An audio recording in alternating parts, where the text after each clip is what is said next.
Very good. So let's go for this introduction. So the first presentation of today will be given by Amedeo, and the topic of his presentation is modeling, analysis, and design of large line start permanent magnet synchronous motors. So I will briefly introduce you to Amedeo. Amedeo Vanini received both the Bachelor of Science degree in Energy Engineering and the Master of Science degree in Electrical Engineering from the University of Pisa in 2017 and 2020, respectively. He enrolled then in the PhD in Electrical and Electronic Engineering at the University of Nottingham, under co-supervision by the University of Pisa in Italy, where he is presently a visiting PhD.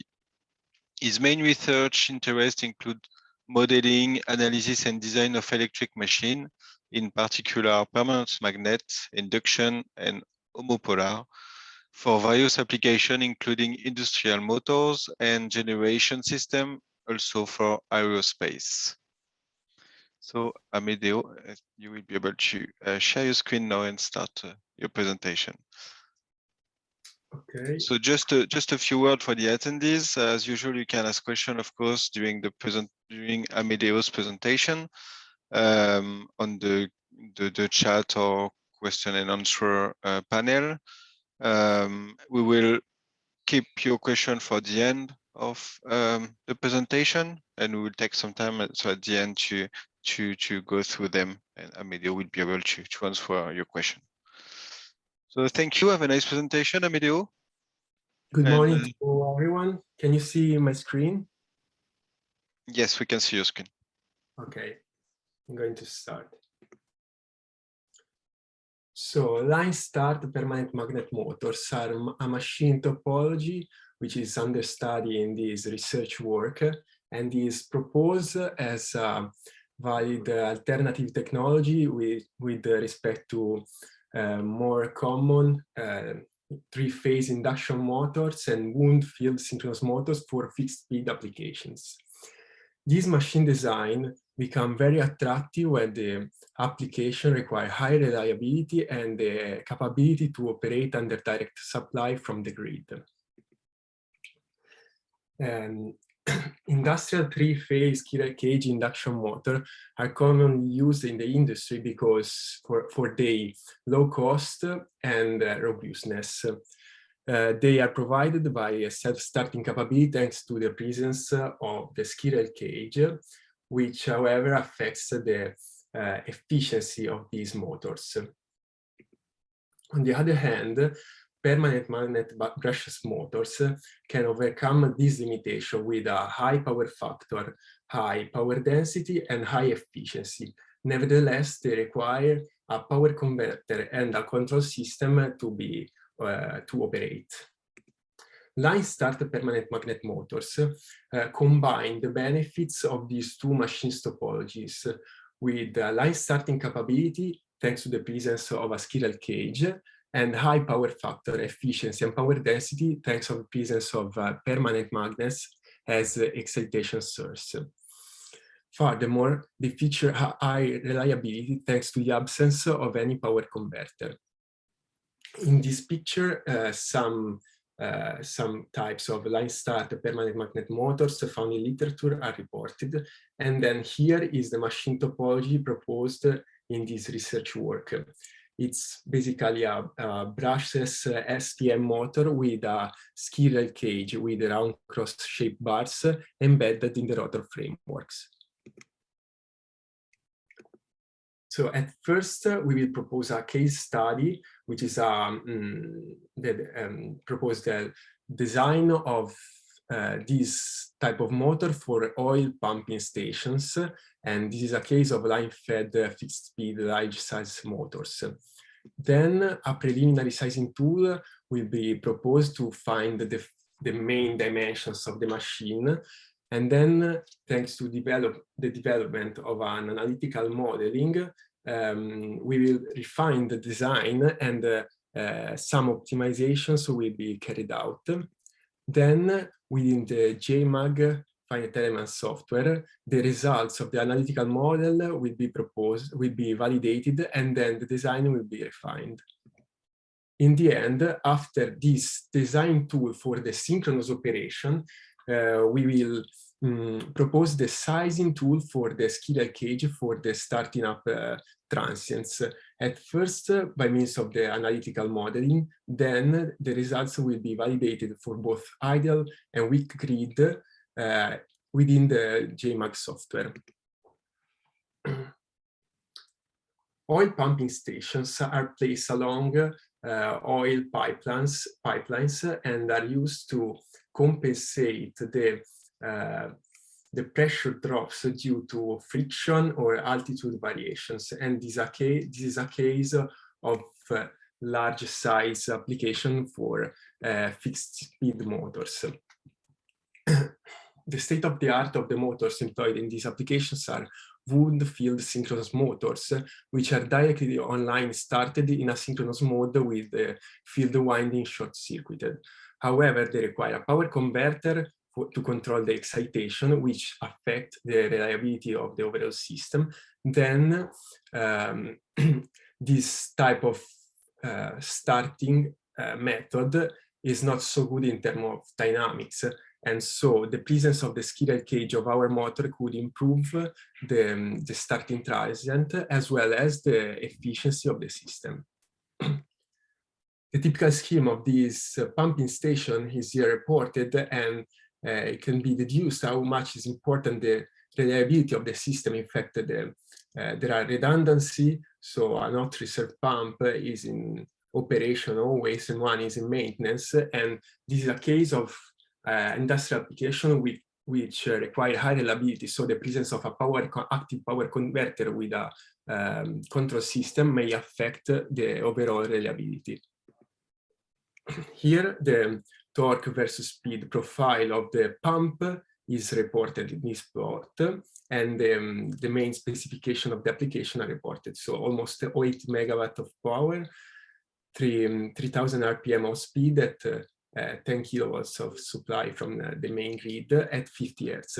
So if we select a direct drive solution to improve the reliability, so avoid any mechanical gearbox, we have to select one pair of poles for this machine type.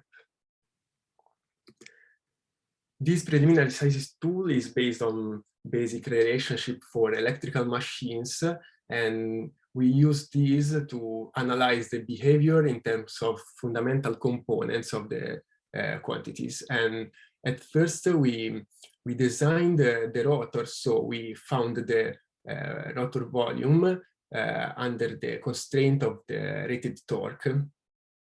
Then we selected the Semarin 2 cobalt 17 magnets for their higher performances and the high value of cohesivity to avoid any demagnetization, which is actually a risk, especially in the first instant of the starting transient.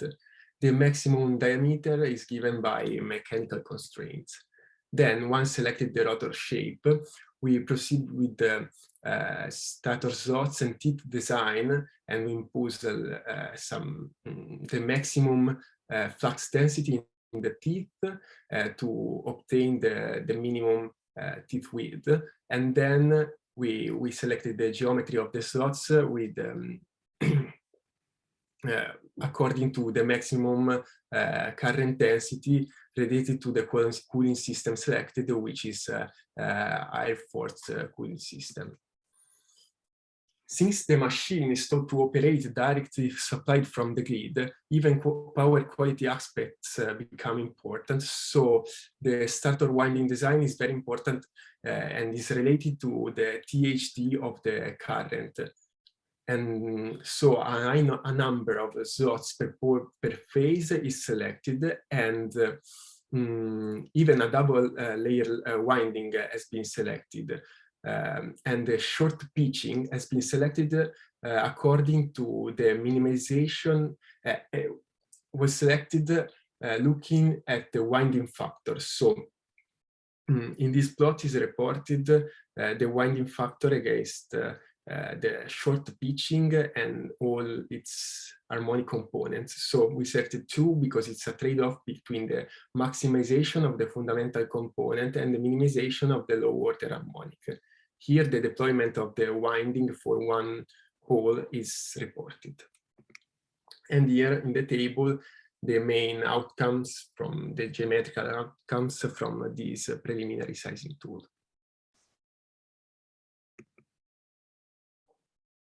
Then, thanks to the development of a proper analytical model, which has been then implemented in the MATLAB environment, we could refine and optimize the design of the machine during the synchronous operation. This analytical model is for long drum type machines and is based on a circuital approach based on the resolution of the Maxwell equations in their integral forms, and is valid under some assumptions such as linear behavior of the materials, absence of hysteresis phenomena, and eddy currents losses in the cores. The magnetomotive force drops in the magnetic cores have been neglected, so the analysis is focused on the main air gap, and where minor radial variations of the magnetic field are assumed. This model permits to keep into account even secondary phenomena such as the slotting effect. So by means of the implementation of these air gap profiles, we could keep into account the slot openings as well as the space between the magnets between consecutive poles.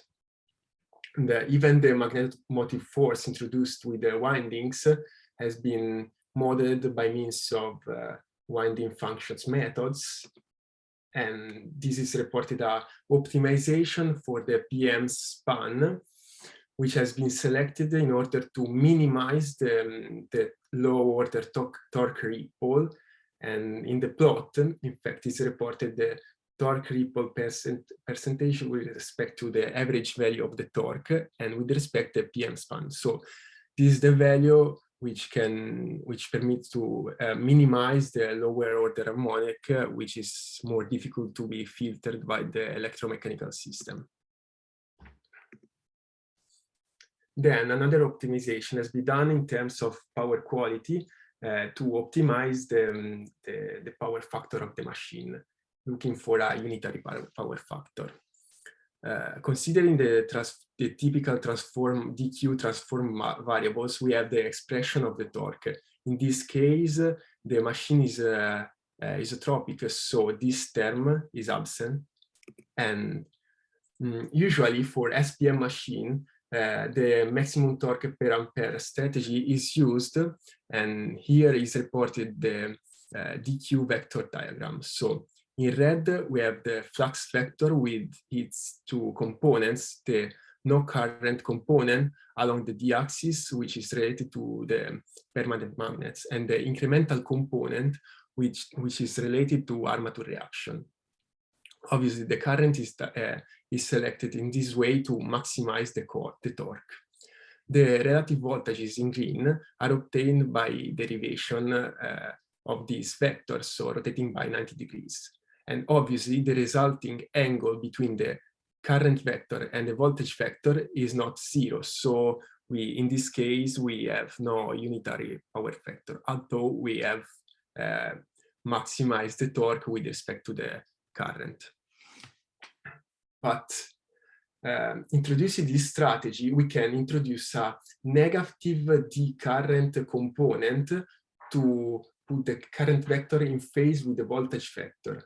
Obviously, the torque is no more optimized, so we need a longer machine to obtain the desired voltage at the machine terminals, and but in this way, and to obtain also the desired rated torque. But in this way, we have we have the voltage vector and the current vector in phase, so we achieved a unitary power factor. Obviously, now we are imposing the current, but in reality, the machine is voltage fed. So if we attain the same voltage, we will expect in terms of fundamental components, the same behavior of the machine under direct supply from the grid voltages. Here, in fact, the voltages at the machine terminals are reported, as well as the torque profile in one period with its average value. Then we built up a model within JMAG software, and we carried out a parameterization within the scripting editor in Python scripting language to build up the geometrical problem, exploring different design solutions. In fact, we could change, for example, the number of slots, the number of pole pairs, the geometries of all the parts of the machine, just changing the parameters in the script. We built up a two-dimensional model since no skewing as expected, and was done to reduce the computational effort of the simulations, and the end windings effect in terms of resistances and leaking inductances has been kept into account with lumped parameters within the circuit of the software. Then this scripting helped to control properly the mesh in each region of the model, improving the accuracy of the results. Here, there's a list of the simulation carried out. At first, static no-load simulation has been carried out to check the no-load quantities. Then an inductances validation has been carried out. So transient simulation with motion has been carried out at first at the rated operative point, so imposing the speed, the rated speed, and the rated current fundamental waveforms, which we would expect from the direct supply from the grid in terms of voltages. Then transient with motion simulations from standstill up to the rated speed has been carried out to check the self-starting capability of the machine by imposing the rated voltages of the grid. The stator region has been divided to control properly the mesh, and a finer mesh in the teeth area has been selected, while a more sparse mesh in the back iron to reduce the computational effort. Then particular attention on the mesh in the air gap has been given by selecting multiple air gap layers to improve the results of the simulations, as well as to permit the sliding mesh under the transient with motion simulations.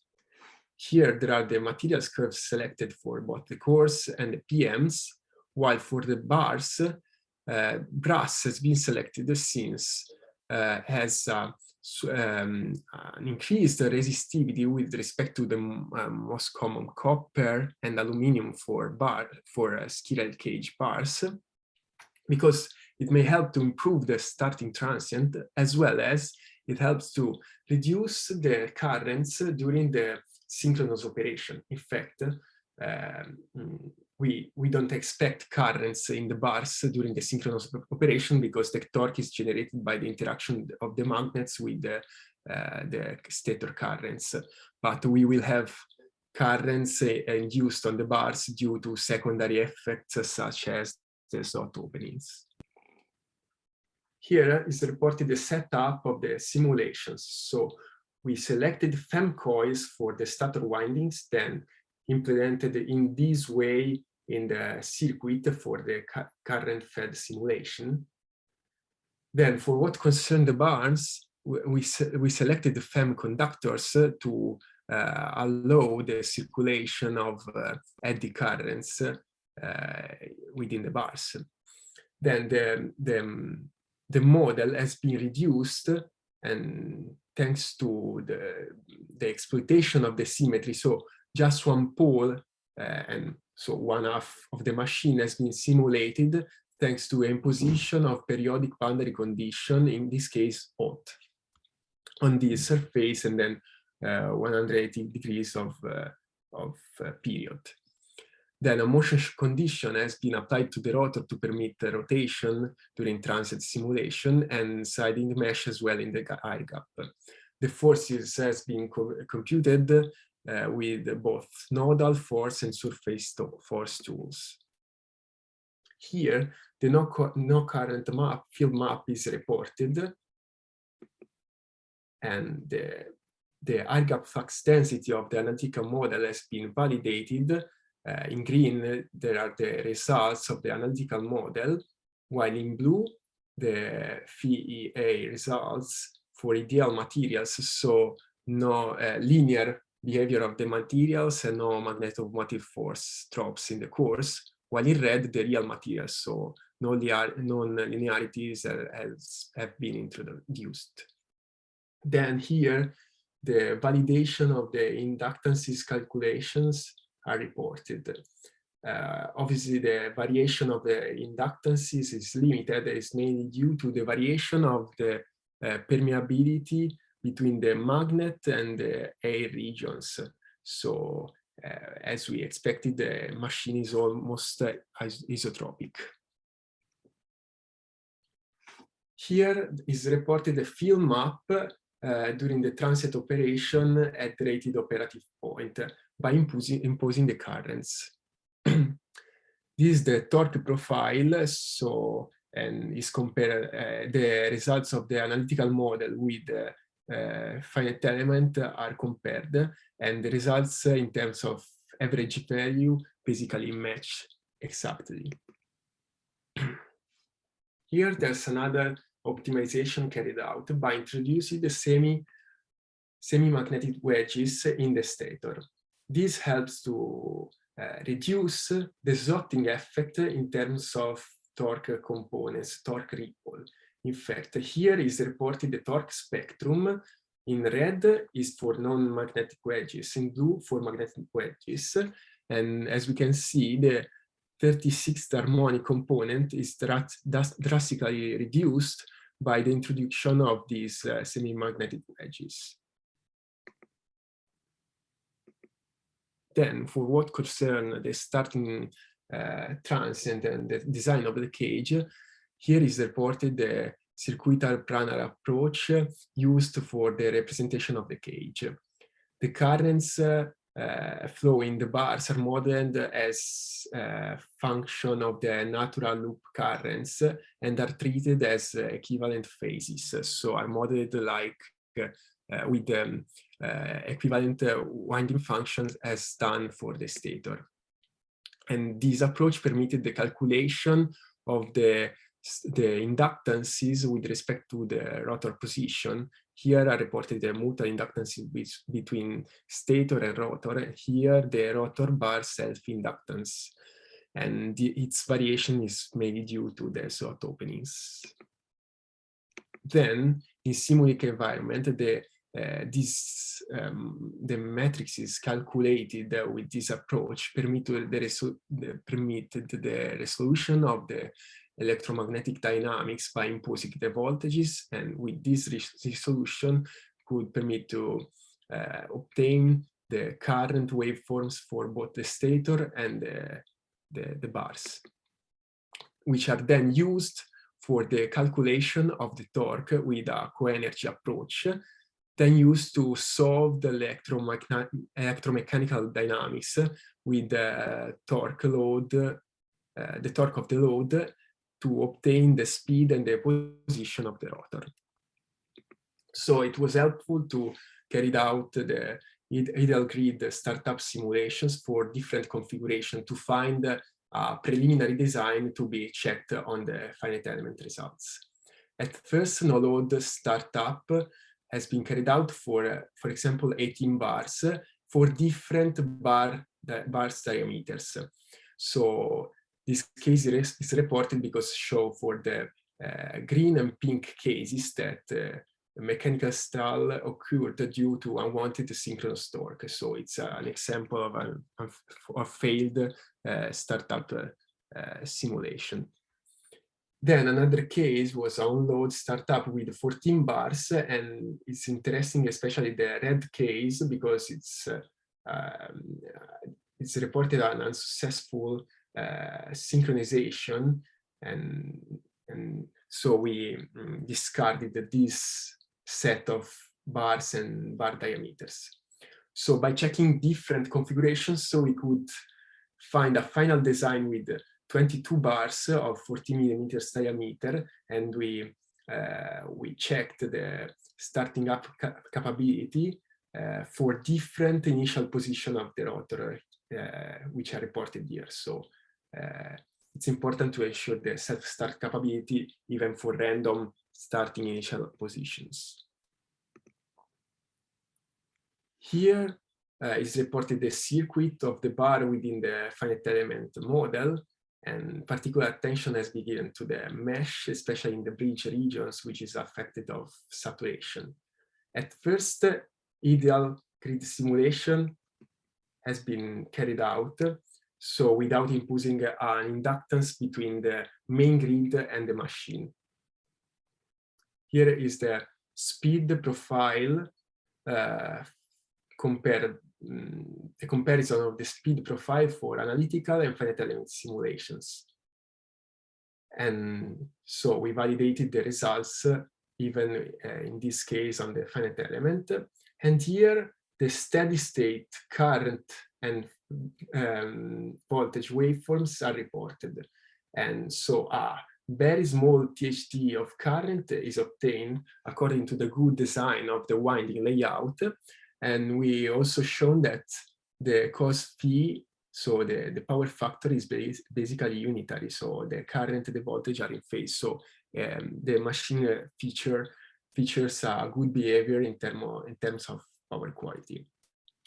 The discrepancies of the analytical model with respect to the finite element are mainly due to the J-field distribution, so the current density distribution in the bars assumed, and also due to the linear magnetic behavior assumed for the analytical model, which becomes very weak, especially in the first instant of the transient.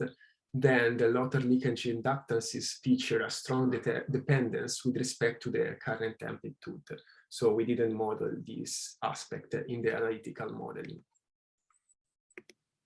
Then, since pumping stations can be placed in even in remote areas, so the main grid could be weak, we carried out simulation even considering the presence of a transformer between the machine and the grid, then a 50-kilometer line connecting the machine to the line to a weak grid, so with a small short circuit current. And then we modeled the grid, the upstream grid, with the lumped parameters within the finite element, so in the circuit environment, by introducing a equivalent Thevenin impedance in the circuit. Here there are the results, and a modification of the bar diameter was necessary to increase the equivalent resistance of the bars to permit a successful starting simulation, because the presence of the impedance worsened the starting transient. So here, the case of with only the transformer, then the transformer plus the grid are reported. So the increase of the impedance due to the main grid and the line affect the starting dynamic. However, the reduced inrush current in the first instance helps to avoid the risk of demagnetization of the magnets. In the end, this machine feature good efficiency thanks to the low rotor yaw losses with respect to conventional induction motors, since only small currents flows in the bars and are due to secondary phenomena, and also small iron losses. This machine features small iron losses because it's due to the synchronous operation of the rotor. Just to conclude, this machine feature a self-starting capability thanks to the presence of the cage. Also features a good power quality thanks to the proper design of the machine and also of the stator winding, and a good efficiency thanks to the presence of the magnets as excitation source. Then the absence of any power converter helps to improve the overall reliability of the system, which could be a key concept for many industrial applications. So the proposed design is a promising alternative with respect to wound field synchronous motors and induction motors that nowadays are mostly used for fixed speed industrial applications. Future developments of this work are related to the analysis of the thermal and mechanical aspects, as well as the optimization of the bar shape could be carried out, even considering a different position of the magnets, possibly even inside the rotor framework. So assuming an interior permanent magnet design of the machine. Thanks for your attention. If you have any question, please ask. Thank you. Thank you, Amedeo. Very nice presentation. So yes, we have some time to go through the questions. So first, we've got already a couple of questions. So Amedeo, if you have a look to the chat panel of Zoom, you will see some questions from Tim Miller to start.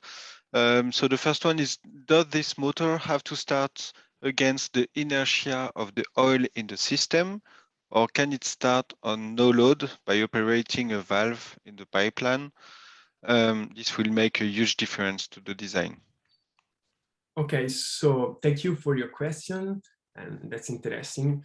Actually, we kept into account with a company gave us the information regarding the applications. So the inertia keeps into account the overall inertia of the system, so both the machine and the pump inertia. Then the effect of the oil friction is kept into account in the torque versus speed profile of the pump. So as I shown in the presentation, at first we carried out a simulation with a no load, so without keeping into account the effect of the oil. Then in the finite element, we kept into account them. Okay, thank you, Amedeo. Next question is it possible for the flowing oil to backdrive the motor as a generator? If so, there could be a safety issue because there will be an EMF even when the motor is disconnected. Okay, that's an interesting question. Thank you. I think that there are, I know that there are some valves that avoid the backflow of the oil. So there are also safety system in the pipes, but it's not my area under study. So I don't know, but I think they're using the same safety system which are used also for wound field synchronous motors. So it's the same aspect, I think. And yeah, there are the same issues of other machine types, even wound field or induction motors. So they could use the same safety systems. Thank you, Amedeo. Next question. In your FEA model, you decided to not model the end connection of the cage in the circuit. Did you check how much those could impact the results? Okay, thank you for your question. And yeah, we checked. Okay, in the analytical model, we didn't model the end ring of the cage, because basically we evaluated the effect of the resistances and the leakage inductances of these end rings paths with respect to the overall length of the machines. So since the machine is significantly longer than the length of the machine is significantly higher than the length of the ring paths.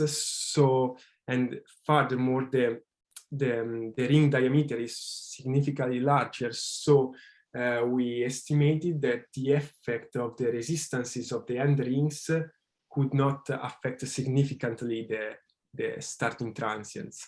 And also in the finite element, we didn't check this, the effect of the end rings, since we should have modeled the 3D shape of the machines, and these starting simulations require a huge computational burden, since the machine is large.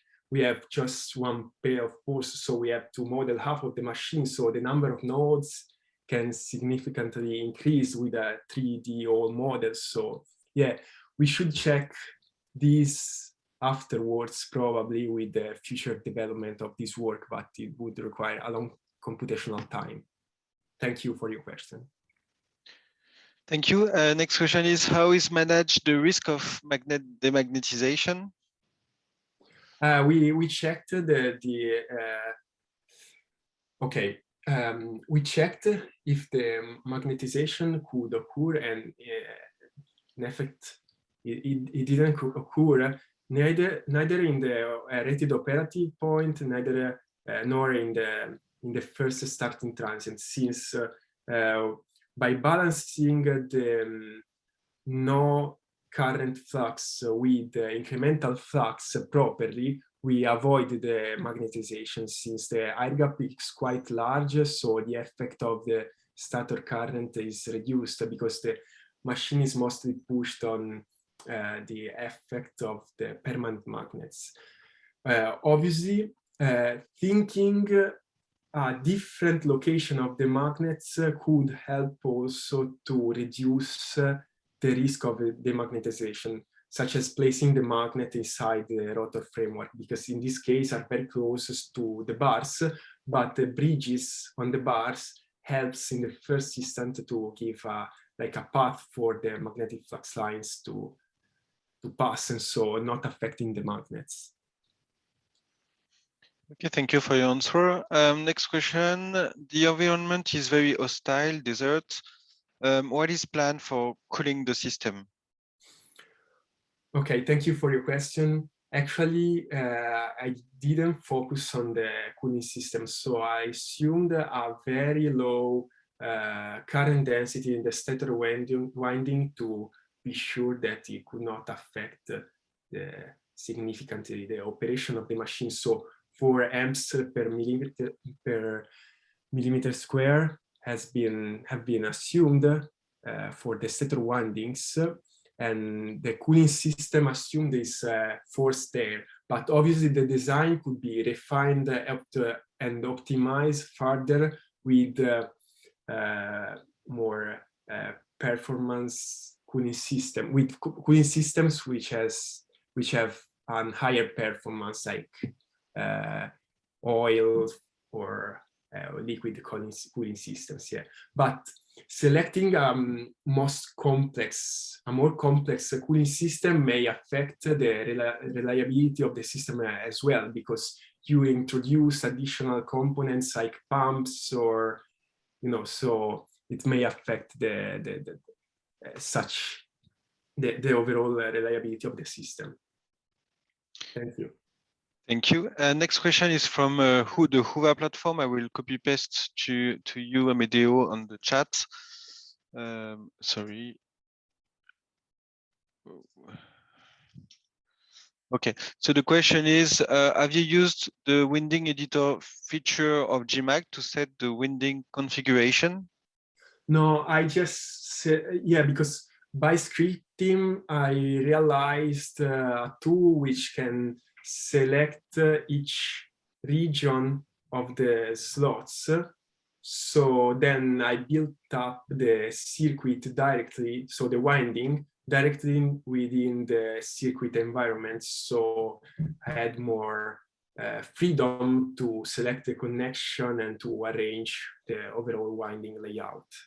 So I didn't use the winding tool. Okay. Another question, how much is the voltage reduced by changing to unitary power factor? Does increasing the length of the motor for the extra torque increase the voltage back to a similar level? Okay, we increased like 20% the length of the machine to obtain the desired voltage and the desired torque, because obviously introducing the D component of the current reduced the useful production of the torque. So we needed to increase the machine length, and as well as we had a rotation of the voltage vector, so we had to change the machine length, obviously to find the desired voltage, which was 10 kilovolts. Okay, thank you. And could you precise the amount of total power and the overall size of the solution of the system? Yeah. So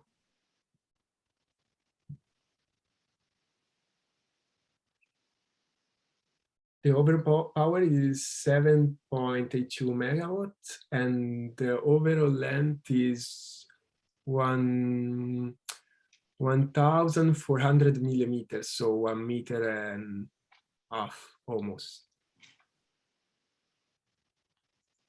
Okay, thank you.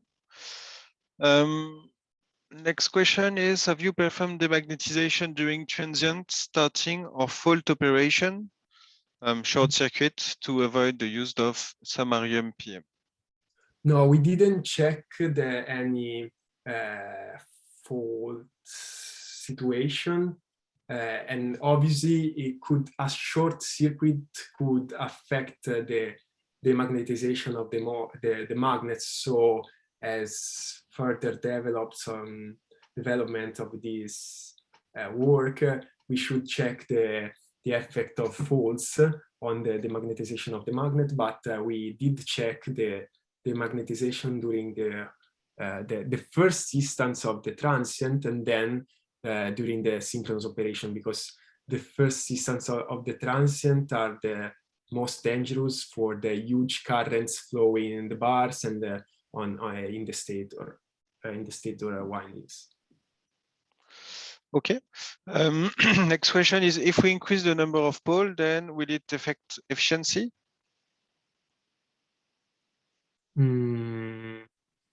Okay, it may affect efficiency, obviously in terms of the iron losses, so yes, but since the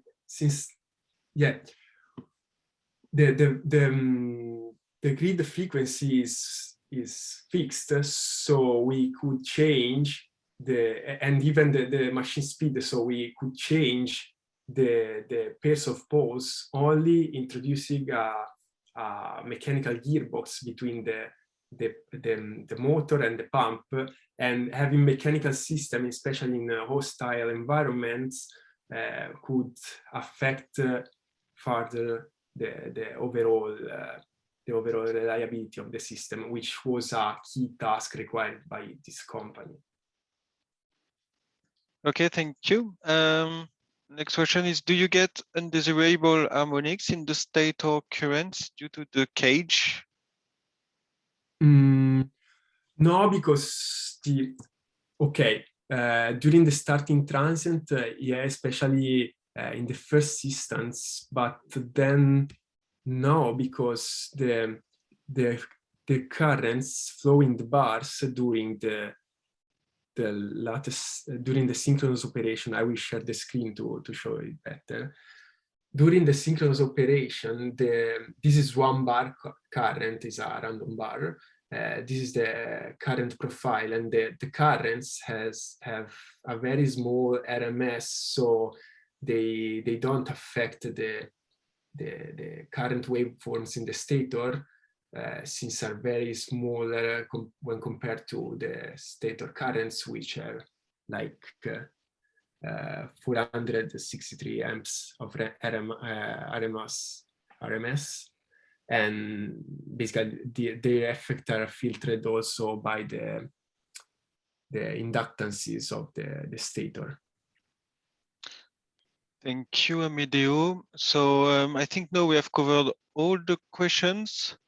So thank you everyone for your questions. We had a Very good number of questions. It was very great. And thank you, Amedeo, again for your presentation.